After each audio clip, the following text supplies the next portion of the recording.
నమస్కారం city news కి స్వాగతం. అమరజీవి పొట్టి శ్రీరాములు జయంతి వేడుకలు పట్టణంలో ఘనంగా నిర్వహించారు. గుంటూరు జిల్లా ఆర్యవైశ్య యువజన సంఘం, తెనాలి టౌన్ ఆర్యవైశ్య యువజన సంఘం, వాసవి యూత్ తెనాలి టౌన్ ఆర్యవైశ్య యువజన సంఘం ఆధ్వర్యంలో పట్టణ బోస్ రోడ్లోని పొట్టి శ్రీరాములు విగ్రహానికి పూలమాలలు వేసి నివాళులు అర్పించారు.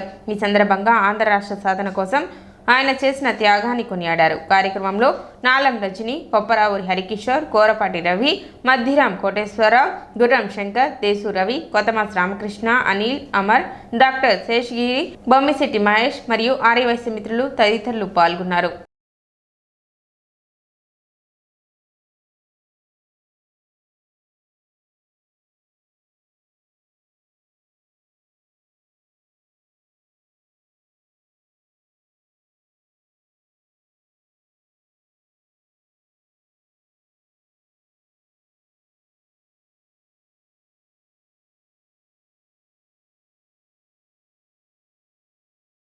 యాభై 58 రోజులు సుదీర్ఘ ఆమరణ నిరాహార చేసి ఆనాడు డిసెంబర్ 15, 1952లో మరణించిన పిదప ఒక్కసారిగా ఆనాడు మద్రాస్ ప్రెసిడెన్సీలో ఉన్న మన ప్రాంతం అంతా కూడా తెలుగు ప్రాంతంలో ఉద్యమాలు లేచినాయి.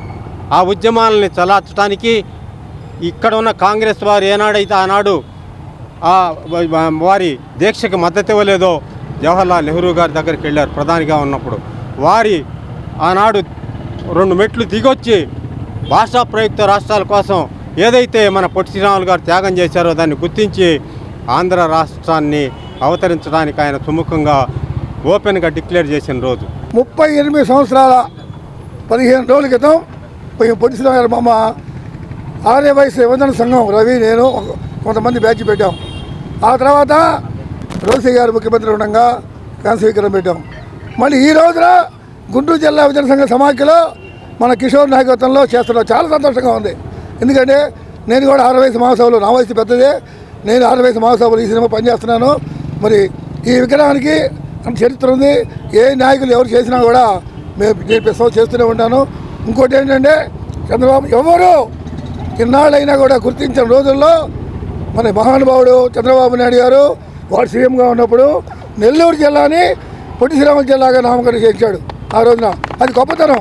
తర్వాత ఎవరు చేయలే. పొట్టి శ్రీరాములు గారి 124వ జయంతి సందర్భంగా ఇక్కడికి విచ్చేసిన అందరికీ కూడా ఈ కార్యక్రమాన్ని జయప్రదం చేసినందుకు థ్యాంక్స్ అండి. ఒకటి, సమకాలీన రాజకీయాలకి పొట్టి శ్రీరాములు గారికి చాలా తేడా ఉంది. ఎందుకంటే సిద్ధాంతాల కోసం, అభిప్రాయాల కోసం ప్రాణత్యాగం చేసిన నాయకుడు ఆయన నిరాహార దీక్ష 58 రోజులు చేసినప్పుడు రెండోసారి చేసినప్పుడు ఎవరు కూడా ఆయన్ని పెద్దగా పట్టించుకోవాలా, మద్దతు పలకల. అంటే నిరాహార దీక్ష చేసే సమయంలో ఎవరు కూడా ఆయనతో లేరు. కేవలం 2-3 మాత్రమే వారి ఫ్రెండ్ వాళ్ళ ఇంట్లో అతి కష్టం మీద 58 రోజుల పాటు నిరాహార దీక్ష చేశాడు. పైనుంచి చాలా ఒత్తిళ్ళు వచ్చినాయి, మీరు మానిపించండి, చేయించండి, అది అని చెప్పి. ఎవ్వరు మద్దతు తెలపట్లేదు, ఎవరు ఆయనతో లేరు, ఇదేది జరిగేది కాదు, తీసేసేయండి అని అన్నారు. కానీ ఏమీ లెక్క చేయకుండా ఆయనతో పాటు పనిచేసిన వాళ్ళు స్వాతంత్రోద్యమంలో అందరూ కూడా పదవులు తీసుకుని ముఖ్యమంత్రిగా రకరకాల హోదాల్లో ఎంజాయ్ చేస్తున్నా కూడా అవేమీ ఆయన పట్టించుకోలేదు, అవేమీ ఆయన తీసుకోవాలి ఆశించాల. ఆయన కేవలం తెలుగు వాళ్ళ భవిష్యత్తు కోసము, మన ఐడెంటిటీ కోసము కృషి చేశాడు ఆయన. పొట్టి శ్రీరాములు పరిరక్షణ సమితి ఆధ్వర్యంలో అమరజీవి పొట్టి శ్రీరాములు 124వ జయంతి కార్యక్రమాన్ని నిర్వహించారు. ఈ సందర్భంగా సమితి జిల్లా అధ్యక్షులు ఆలపాటి శివ ఆధ్వర్యంలో ఓవర్ బ్రిడ్జి వద్ద గల అమరజీవి పొట్టి శ్రీరాములు విగ్రహానికి పూలమాలలు వేసి నివాళులు అర్పించారు. 58 రోజుల పాటు ఆమరణ నిరాహార దీక్ష ఫలితంగా ఆంధ్ర రాష్ట్రం ఏర్పడిందని, ఆంధ్ర రాష్ట్రం ఉన్నంతకాలం ప్రజల హృదయాల్లో ఆయన చిరస్థాయిగా ఉంటారని సమితి సభ్యులు తెలిపారు. కార్యక్రమంలో సాధు ప్రతాప్, మద్ది మల్లికార్జున్, పలువురు సమితి సభ్యులు పాల్గొన్నారు. మన అమరజీవి పొట్టి శ్రీరాములు గారి జయంతి సందర్భంగా అలంకార్ టాకీస్ వద్ద ఉన్న పొట్టి శ్రీరాములు గారి విగ్రహానికి పొట్టి శ్రీరాములు పరిరక్షణ సమితి జిల్లా వర్కింగ్ ప్రెసిడెంట్ ఆలపాటి శివగారి ఆధ్వర్యంలో ఈరోజు ఈ కార్యక్రమం చేయడం జరిగింది. పొట్టి శ్రీరాములు గారు మన ఆంధ్ర రాష్ట్ర అవతరణ కోసం 58 రోజుల పాటు ఆమరణ నిరాహార దీక్ష చేసి ఈ రాష్ట్రాన్ని, భాషా ప్రయుక్త రాష్ట్రాన్ని సాధించడానికి ఆయన అసువులు బాసిన వ్యక్తి. అలాంటి వ్యక్తి ఆంధ్ర రాష్ట్రం ఉన్నన్నాళ్ళు గుర్తుండిపోయే విధంగా ఉంటాడని చెప్పని తెలియజేస్తూ ప్రభుత్వం కూడా ఆయన నవంబర్ 1 ఆంధ్ర రాష్ట్ర అవతరణ కానీ అలాగే పొట్టి శ్రీరాములు గారి వర్ధంతిని కూడా అధికారికంగా ప్రకటించినందుకు మా ఆర్యవైశ్య సంఘం తరపున వారికి కృతజ్ఞతలు తెలియజేసుకుంటున్నాను. ఈ రోజున అమరజీవి పొట్టి శ్రీరాములు గారి 124వ జయంతి కార్యక్రమాన్ని ఇక్కడ ఘనంగా ఏర్పాటు చేయడం జరిగింది. ఒక మహానాయకుడు యొక్క జయంతిని కానీ వర్ధంతి కానీ మనం జరుపుకుంటున్నామంటే వారి ఆశయాల్ని మనం ముందుకు తీసుకెళ్లే విధానంలో కోసమే ఆ గుర్తు చేయడం కోసం ఈ జయంతి వర్ధంతి కార్యక్రమాలు చేస్తారు. ఏదైనప్పటికీ కూడా ఇన్ని సంవత్సరాల తర్వాత మరి రాష్ట్ర ప్రభుత్వం వారు దీన్ని అధికారికంగా ప్రకటించడం అందరూ కూడా సంతోషించదగ్గ విషయము. అలాగే ఆర్యవైశ్య కార్పొరేషన్ ద్వారా కానీ లేకపోతే ఆర్యవైశ్య సంఘాల ద్వారా కానీ మరింత ముందుకు తీసుకెళ్ళి ఆర్యవైశ్యులకి మెరుగైన సేవలు అందించాలని, అట్లాగే వాళ్ళ యొక్క సేవా తత్పరతని దృష్టిలో పెట్టుకుని గవర్నమెంట్ వాళ్ళు కూడా అనేక రకాల కార్యక్రమాలు తీసుకెళ్తూ ఆర్యవైశ్యులకు అండగా ఉండాలని చెప్పని మనస్ఫూర్తిగా కోరుకుంటున్నాను. సింగిల్ యూజ్ ప్లాస్టిక్ నిర్మూలనలో పట్టణ ప్రజలు వారి వంతు సహకారం అందించాలని municipal chairman Tadibena Radhika, independent charge municipal commissioner Pawar Swapnil Jagannath తెలిపారు. రాష్ట్ర ప్రభుత్వం ప్రతి నెల 3వ శనివారం ప్రతిష్టాత్మకంగా నిర్వహిస్తున్న స్వర్ణాంధ్ర స్వచ్ఛాంధ్ర కార్యక్రమంలో భాగంగా పురపాలక సంఘం ఆధ్వర్యంలో మున్సిపల్ కార్యాలయం వద్ద సింగిల్ యూజ్ ప్లాస్టిక్ పై అవగాహన కార్యక్రమం నిర్వహించారు.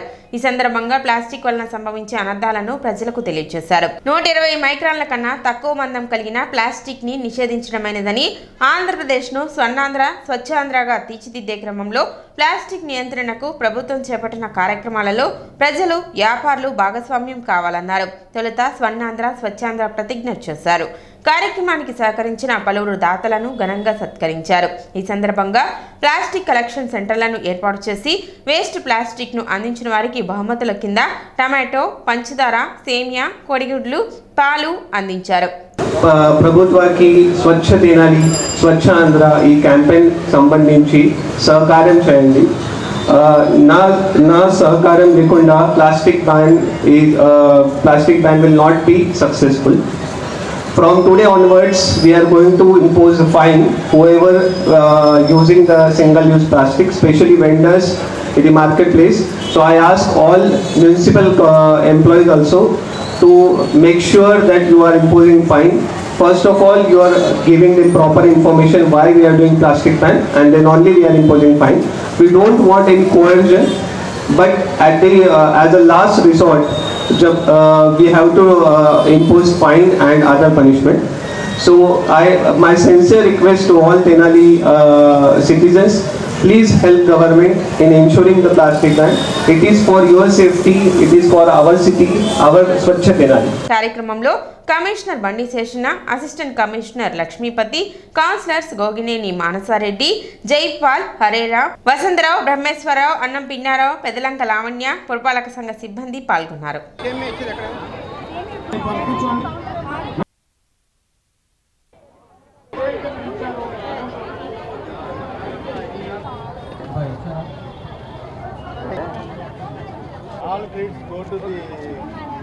స్వచ్ఛతయే మనకు కావాలి అనేటువంటి అంశంతో ముందుకొచ్చారు. ఈ సంవత్సరం జాంగూరులో ఒక జీవో ఇచ్చి ప్రతి నెల ఒక కొత్త అంశంతో ప్రజలతో వెళ్ళి ప్రజలను స్వచ్ఛత వైపు, శుభ్రత వైపు, పరిసరాలన్నీ కూడా పరిశుభ్రంగా ఉండాలి, ఆరోగ్యంగా ఉండాలనేటువంటి కార్యక్రమంతో ముందుకొచ్చారు. దానికి అనుగుణంగా ఈరోజు మన పట్టణంలో సింగిల్ యూజ్ ప్లాస్టిక్ను కంప్లీట్గా అవాయిడ్ చేయాలి. సో ఈరోజు 40% ఉన్నటువంటి అందరూ కూడా నగరదీపికలు కానీ, ఆర్పీలు కానీ, ఎస్సీజీస్ కానీ, సామాన్య ప్రజానికం కానీ వాళ్ళ దగ్గర ఉన్నటువంటి వేస్ట్ ప్లాస్టిక్ ఏదైతుందో దాన్ని కలెక్ట్ చేసుకొని మనకు వచ్చి ఇస్తున్నారు. ప్రమోషనల్గా మనం అందరం కూడా కలిసి వాళ్ళకు కేజీ ప్లాస్టిక్ ఇస్తే కనుక కేజీకి కమాడిటీస్ కొన్ని ఇవ్వాలని చేసి సూచనతో ఈరోజు ఈ యొక్క కమాడిటీస్ను కూడా మనం ₹1 కూడా పెట్టండి. అందరూ కూడా మేము సైతం అంటూ డోనర్స్ ఎవరైతే ఉన్నారో వాళ్ళు ముందుకు వచ్చి ఈ యొక్క కార్యక్రమం, ప్రభుత్వం చెప్పినటువంటి కార్యక్రమం మంచి కార్యక్రమం, దీనికి సపోర్ట్ చేస్తామని చెప్పి చాలామంది వచ్చారు. అందులో భాగంగా ఇవాళ టమోటాస్ కానీ, గుడ్లు కానీ, పాలు కానీ, సేమియా కానీ, చక్కెర కానీ, మిరపగుళ్ళు కానీ, అలాగే క్లాత్ బ్యాగ్ కూడా ఇస్తున్నారు సార్. ఆ కవర్లు, ఈ బాటిల్స్ ఇలాంటివి పడటానే సరిగా పోయాయి కూడా. అక్కడ ఎటు పోకుండా అక్కడ ఆగిపోవటాన మన ఎక్కడ వెళ్ళినా ఏ వాటిలో చూసినా శానిటేషన్ అనేది అంత ఘోరంగా ఉండేది. నేను వచ్చాక నేనంటే నేను కాదు, అధికారులు కూడా ఉన్నారు, కానీ అందరూ వెళ్ళి ఆ శానిటేషన్ మీద దృష్టి పెట్టాం కాబట్టి ఈ రోజున మన శానిటేషన్ అనేది అక్కడ కొంత సగం వరకన్నా మేము మెరుగుపరిచామని మేము అనుకుంటున్నాము. ప్రతిరోజు ఏ వార్డులోకి వెళ్ళినా కూడా సింటు పెట్టి ఒక గ్యాంగ్ వర్క్ లాగా చేపిస్తాం, కానీ టీచింగ్ కానివ్వండి ఇలాంటివి చేపిస్తున్నామంటే మన పుణ్య తెనాల్లాగా తీర్చిదిద్దుకోవాలనేది మన కోరిక కూడా. అలానే ప్రజలందరికీ చెప్పేదంటే ఈ కవర్లు అరికట్టాలి. ఈ కవర్లు అరికట్టాలంటే మనం ఈ షాపులు ఇప్పుడు కర్రీ పాయింట్ పెడుతున్నారు, వాటిల్లో వేడి వేడి సాంబార్ పోయిన ఆ ప్లాస్టిక్ అనేది కరిగిపోయి మన పొట్టలోకి పోతుంది. దానివల్ల మన క్యాన్సర్లు కానీ అనారోగ్య రోగాలు వస్తున్నాయి. కాబట్టి ప్రజలందరూ చెప్పేదంటే మనం కొనకపోయినా కూడా అక్కడ మనం బ్రాండ్ చేయొచ్చు. ఇక్కడ సేల్ అవ్వకపోతే వాళ్ళు ఏం చేస్తారండి. అలానే మన ప్రజల్లో అవగాహన అనేది రావాలి. తెనాలి, చెంచుపేట, అమరావతి ఫ్లాట్స్లోని ఎన్టీఆర్ స్టేడియం ప్రాంగణం నందు తైక్వాండో పోటీలు నిర్వహించారు. 5వ ఆత్మకూరు తైక్వాండో అసోసియేషన్ ఆధ్వర్యంలో గుంటూరు జిల్లా ఇన్విటేషన్ ఛాంపియన్షిప్ 2025 సంవత్సరానికి పోటీలను రాష్ట్ర taekwondo academy president P Balakrishna, secretary P Subbarao ఆధ్వర్యంలో నిర్వహించారు. జిల్లా స్థాయిలో మొత్తం 259 మంది వివిధ మండలాల నుండి పాల్గొన్నారు. వివిధ స్థాయిల్లో విజేతలుగా నిలిచిన వారికి మెడల్స్లను తైక్వాండో అకాడమీ ప్రెసిడెంట్ బాలకృష్ణ మరియు అకాడమీ గౌరవాధ్యక్షులు అందే బాలచంద్రమౌళి చేతుల మీదుగా అందజేశారు. ఈ కార్యక్రమానికి తెనాలి తైక్వాండో అకాడమీ బట్టు నాగరాజు ఆధ్వర్యంలో తైక్వాండో అకాడమీ గౌరవాధ్యక్షులు అందే బాలచంద్రమౌళి వారి సహకారంతో తెనాలిలో ఏర్పాటు చేశారు. 5th Atmakur taekwondo championship boys and girls 16th March 2025న తెనాల్లో నిర్వహించడం జరిగింది. అది దానికి హాజరైన పిల్లలు 150 మెంబర్స్ దాకా హాజరయ్యారు. వాళ్ళు ఇప్పుడు మెడల్ సెరమనీ జరగబోతుంది. ఆర్గనైజ్ చేసిన వారు బట్టు నాగరాజు గారు. అది మాకు తెనాలికి సంబంధించిన కోచ్ తను. ఇప్పుడు ఆయన ద్వారా ఆర్గనైజింగ్ చేయించబడింది ఇక్కడ. ఈ కార్యక్రమానికి నేషనల్ రిఫరీగా Devira Basavaiah, technical director K Vagdevi, taekwondo national medalist Mukesh, Akhil, Sivabhaskar, 2వ dan, black belt, national player Vinay K తదితరులు పాల్గొన్నారు.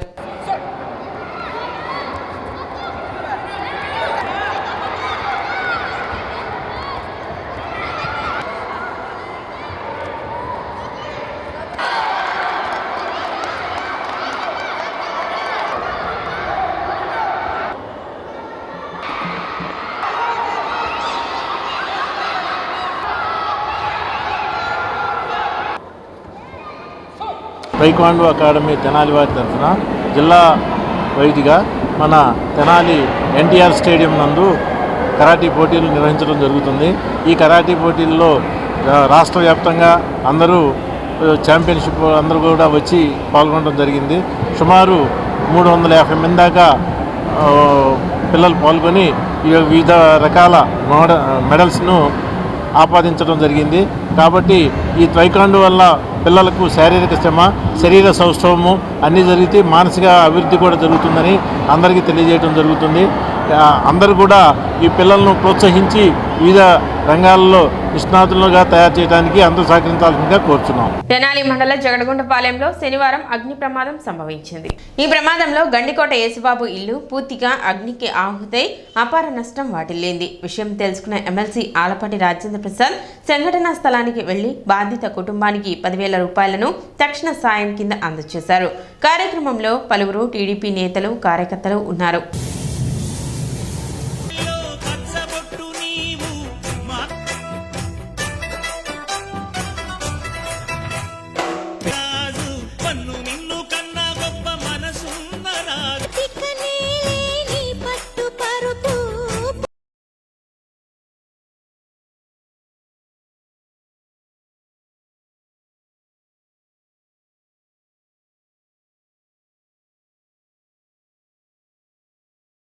సిటీ న్యూస్ ఇంతటితో సమాప్తం. నమస్కారం.